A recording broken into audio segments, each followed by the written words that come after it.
O filme, como vocês acabaram de ver, é O Cego que Gritava a Luz, do diretor João Batista de Andrade.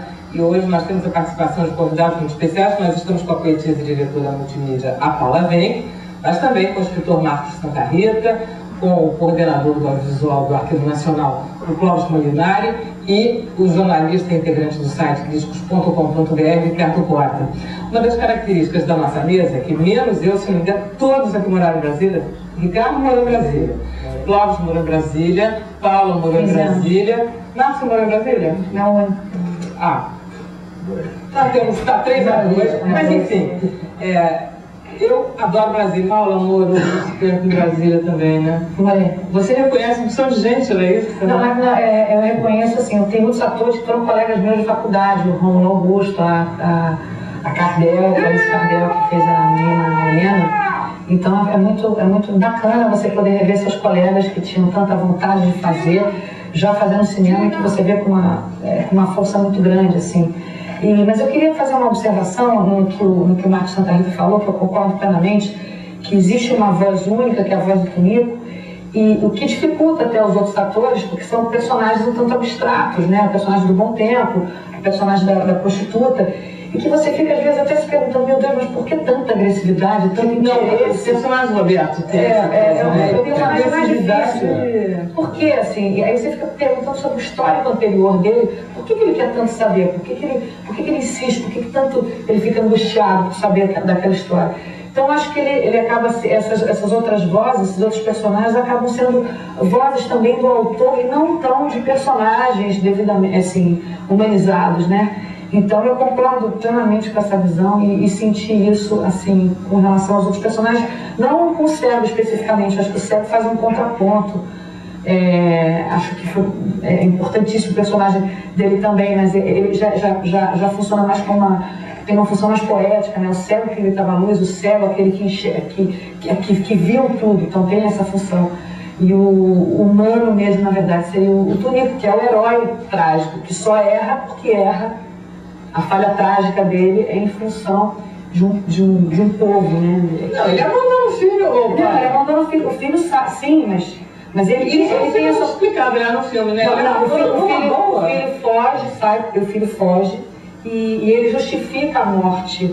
Ele tinha indícios de que tinham sido os 2 filhos que tinham matado, mas ele segurou aquela informação para poder compor com os poderosos. Por quê? Em função do pecado dele, né? O pecado, a falha trágica, o pecado dele assim, ele segurou essa informação para poder manter o povo dele ali no lago. Só que ele queima a prova. A partir do momento que ele queima a prova por um acordo, quer dizer, a inteligência do pobre é esperteza, isso é colocado em uma frase do filme. Homem rude, sem estudos. Sua arte era a esperteza, que é a inteligência do pobre. Pedro aprendeu a viver entre os 2 poderosos, Eduardo e Evald. Ele queima a prova. No dia que ele queima a prova, ele perde toda a força. E aí ele morre poeticamente. Eu estava fazendo uma observação sobre o que o Marcos falou aqui. Então, a questão de justiça. Os cineastas brasileiros, hoje já tem uma cultura cinematográfica em Brasília que nasceu em Brasília mesmo. O caso de João Batista de Andrade, o caso de Nelson Pereira, né? Você tem o Zé Eduardo Belmonte, por exemplo, que fez um filme chamado Subterrâneos, que é até estrelado pelo ator que faz o Dono da Tenda, o pai do menininho. É o Murilo Grosso. Murilo Grosso, é espetacular esse filme Subterrâneo. E é um filme todo passado no Conic. O Conic é um prédio de Brasília, que é um prédio muito peculiar da cidade, que mistura loja de departamento com moradia, é um inferno urbano. E então já são filmes que tem do lado transnacional. Então não tem essa memória tão de localização. Não, mas a Paula nossa referência. 15 anos de Brasil. Então existe essa. Na área da poesia, por exemplo, tem o Nicolas Beck, que é um poeta que está em Brasília já há um bom tempo, enfim. Quer dizer, tem uma produção cultural a que Paula sai do Brasil. Uma coisa muito verdadeira, que Brasília é uma cidade que vai muito ao cinema. Uma cidade que vai muito ao cinema e, em princípio, tem vontade de fazer cinema, né? Tem também o Festival de Cinema de Brasília, que é um dos mais importantes do Brasil, muito frequentado. O pessoal de Brasília costuma dizer que o céu é o mar de Brasília, né? Todo mundo diz, não tem mar, não tem mar.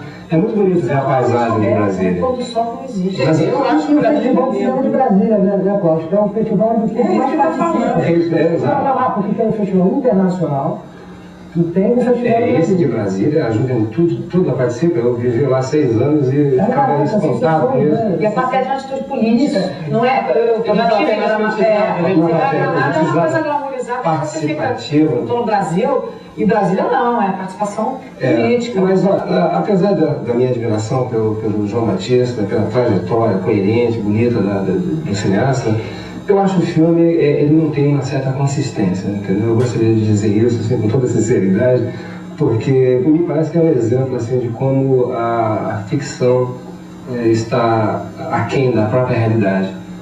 Parece que o filme ele não consegue alcançar o que ele pretendia dizer, que é a dramaticidade. Existe uma sobrecarga de dramaticidade, eu acho que em algum momento nem houve a dramaticidade, mas o caso que foi escolhido, a questão do lago Paranoá, nós que acompanhamos o noticiário e vemos o que está acontecendo, isso é muito tímido em relação à própria realidade. Parece que a realidade supera a ficção, no caso do filme. Por que o Roberto tão playboy tem tanto interesse em saber? Por quê?